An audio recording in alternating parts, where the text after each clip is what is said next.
This week marks the 200th episode of my podcast, and for over 3 years now, I've been sharing my thoughts with my fellow founders, my creators and makers in my community, every single week without fail.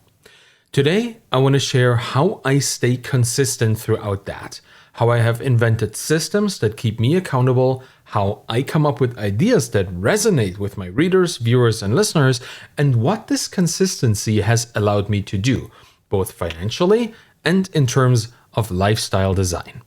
Now, consistency has almost become this buzzword at this point. It's this magical ointment that solves all your problems. It's this behavioral hack that gets you where you want to go. And cynics argue that this is just as reductive as the growth hacks that it's trying to be an alternative to.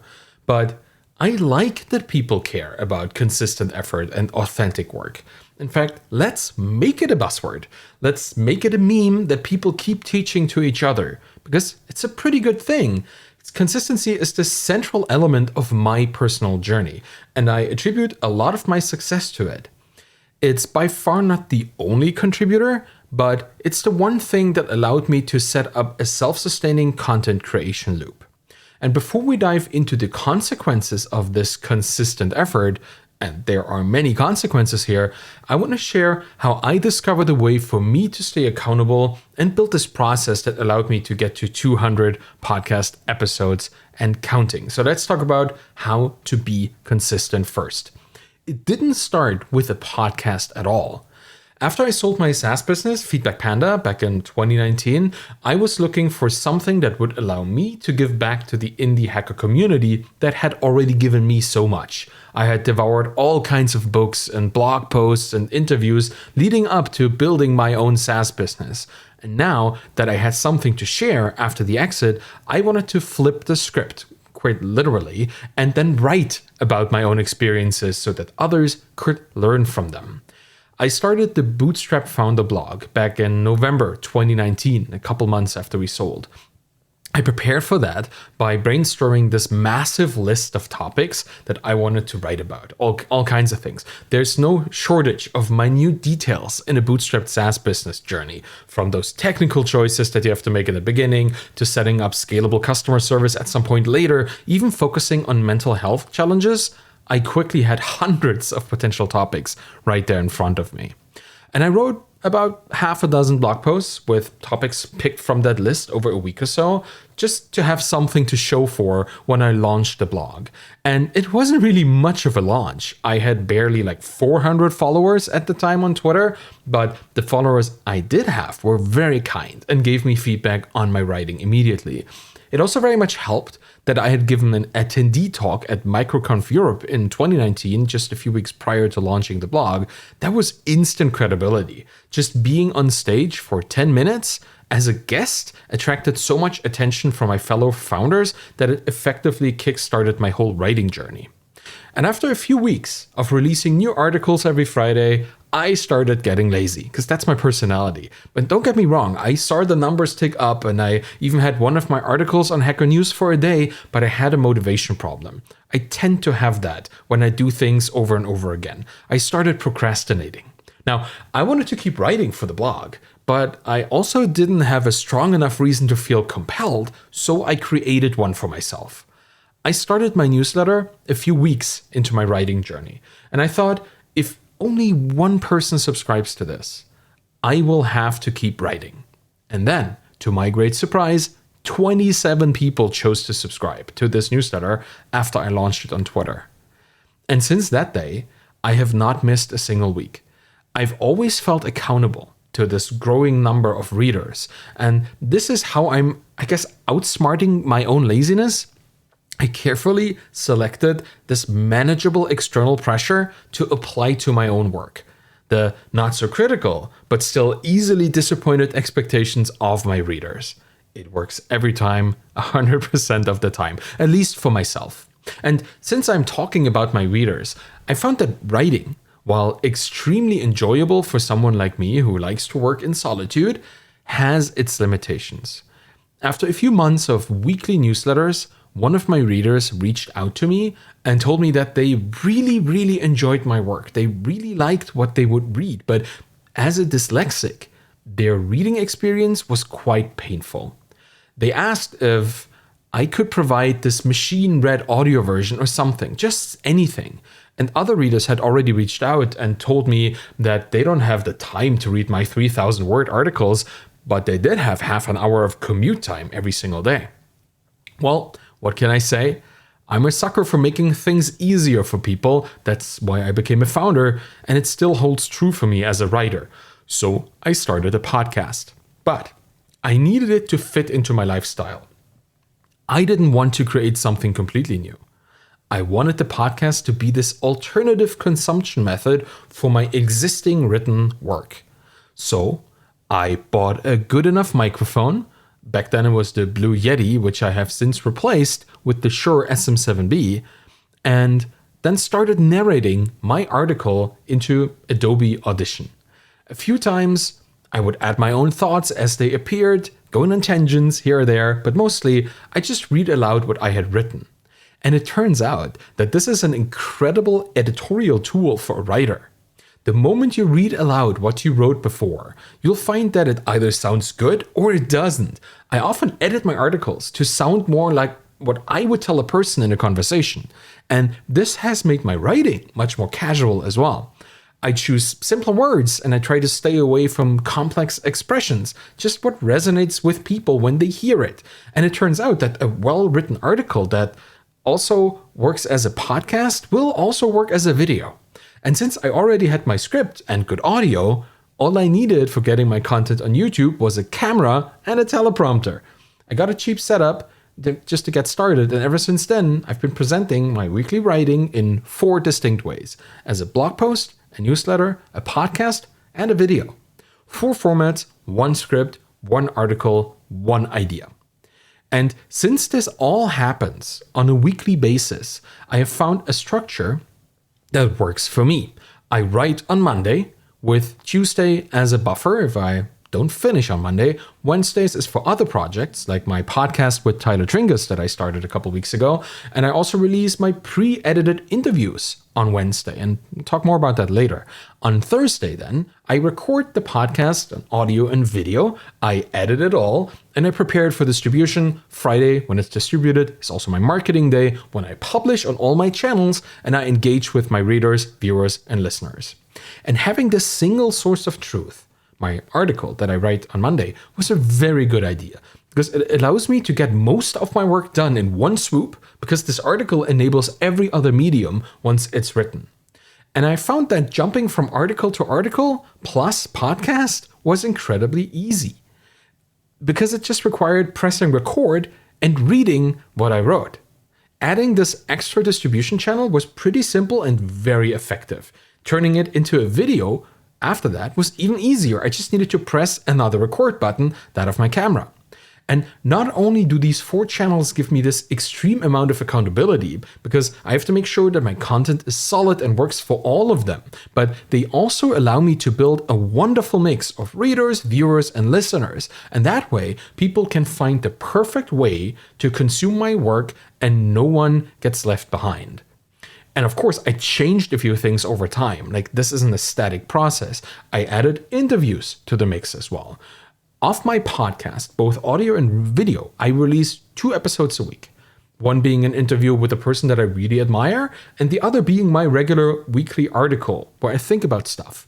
And that gets us from how I stay consistent to the opportunities that this consistency allows for. And before we jump there, one particularly interesting thing that this consistency affords me is the ability to talk about whatever I want to talk about, whenever I want to do so. So I want to use this opportunity right here to mention that I recently crossed 100,000 followers on Twitter, which is very much an outcome of building an audience there consistently, using the content that I create with the method I just explained. And content that I write gets shared there. I share my videos. My podcast is embedded right on Twitter because I use Transistor FM for that, and they have this little embed widget so people can listen right there. Twitter is effectively the platform for all my media business stuff. And a couple months ago, I released a Twitter course that explains how I built this audience without losing my authentic voice. Because, I don't want to be a persona. I just want to be a person. And I just want to recommend that here today. It's called Find Your Following. It lives at findyourfollowing.com, and it's a self-paced, hands-on course for anybody who's interested in building an audience on Twitter that does not rely on these shady growth hacks or emotional manipulation, that kind of transactional stuff. I don't care for that. I don't teach it. Just building authentic relationships with people that you care about. That's what you get in the course. Many founders and creators have figured out that being a real person online makes people actually want to hang out with you.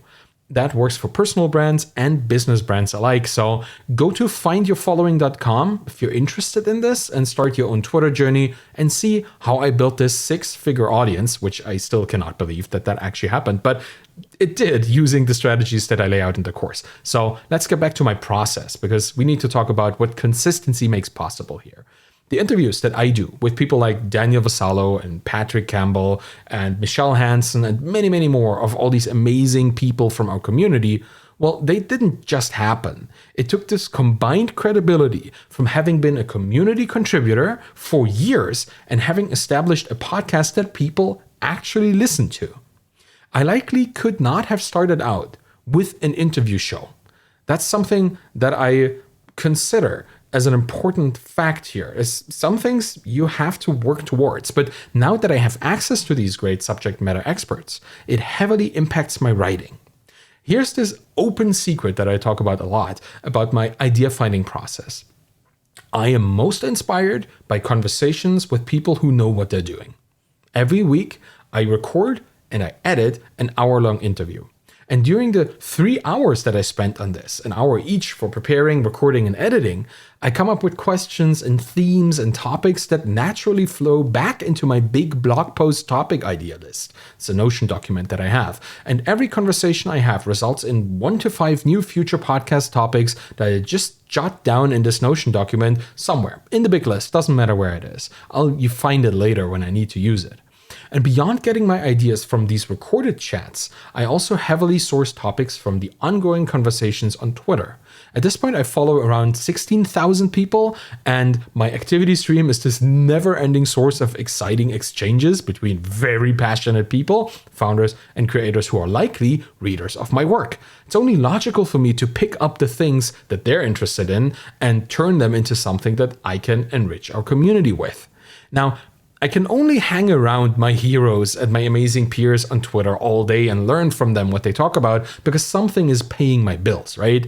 And fortunately, this 4-pronged media empire that I have is doing just that. A year into the newsletter, that's how long it took for me to start monetizing, I reached out to potential sponsors, and I've been supported by them every week since.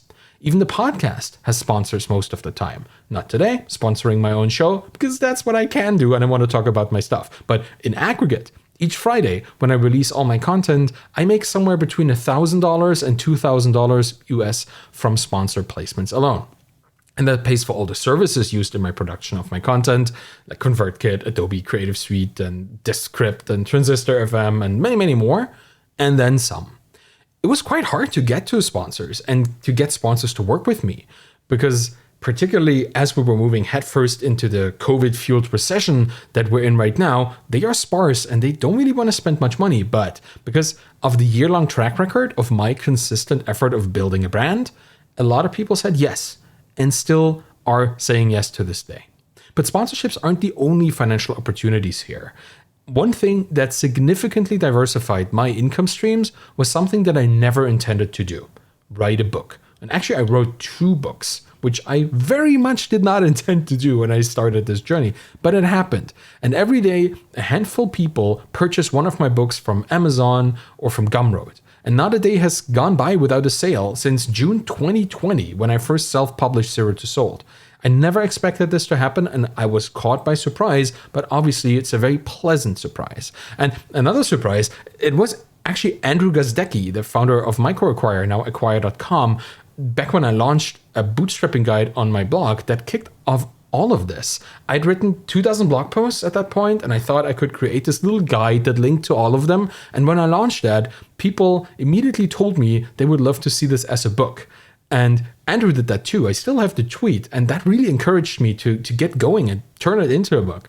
And you know me by now, right? If people tell me that they want another kind of medium, I tend to make it happen. So I wrote this book that expanded on the guide. I published it. It became an instant bestseller. And a year later, I published another book that dove deeper into the most requested part of that first book.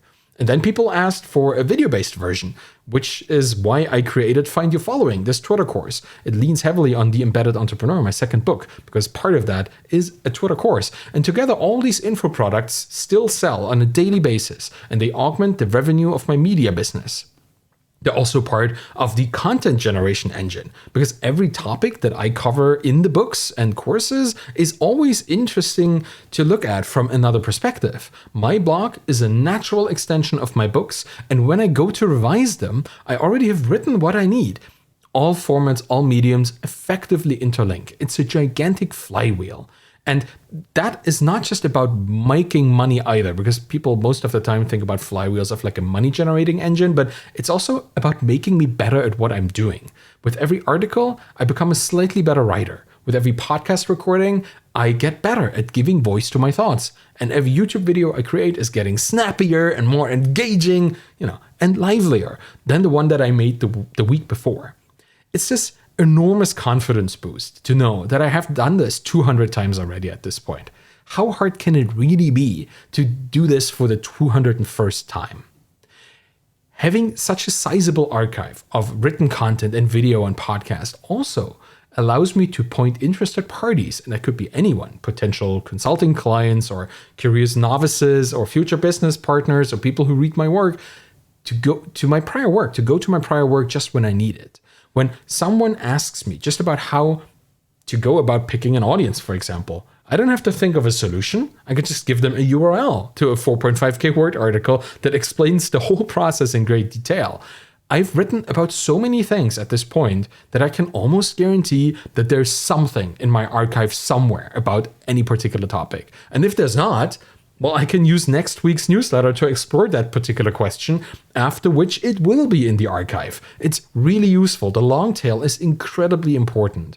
And of course, all of this sounds amazing and incredibly enjoyable and awesome and it makes money and wow, but most of the time it actually is. But there are weeks where I cannot find the focus that I need to get into a topic as much as I would like. And during writing, I occasionally feel this massive wave of imposter syndrome, which takes hours to crawl back out of. Fortunately, I've allocated the first 3 days of the week to writing, so I have this buffer that allows for my imposter syndrome to come and subside, and I find myself sometimes in a funk on Monday, but there are still many days left after that. And I have not yet had a week where I wasn't done with everything on Thursday night. In fact, I have many weeks where I get done twice as much, so I can chill out the next week. But still, as much as it is a well-oiled machine that runs very effectively, I still need to motivate myself to show up every day. And it's never without friction, and self-doubt is always lurking around many, many corners. What helps is being in touch with my community. Seeing other writers, creators, and founders share their challenges makes me feel less alone. After all, they seem to have very similar problems and still get their stuff done, so I guess I can too. I'm looking forward to the next 200 insights and conversations and stories that I will get to tell. I hope I'll see you along the way. And that's it for today. Thank you for listening to The Bootstrap Founder. You can find me on Twitter at Arvidkahl, ARVIDKAHL. You'll find my books and my Twitter course, Find Your Following, there as well. If you want to support me and the show, please subscribe to my YouTube channel, get the podcast in your podcast player of choice, and leave a rating and a review by going to ratethispodcast.com/founder. Any of this will help the show. Thank you very much for listening and have a wonderful day. Bye-bye.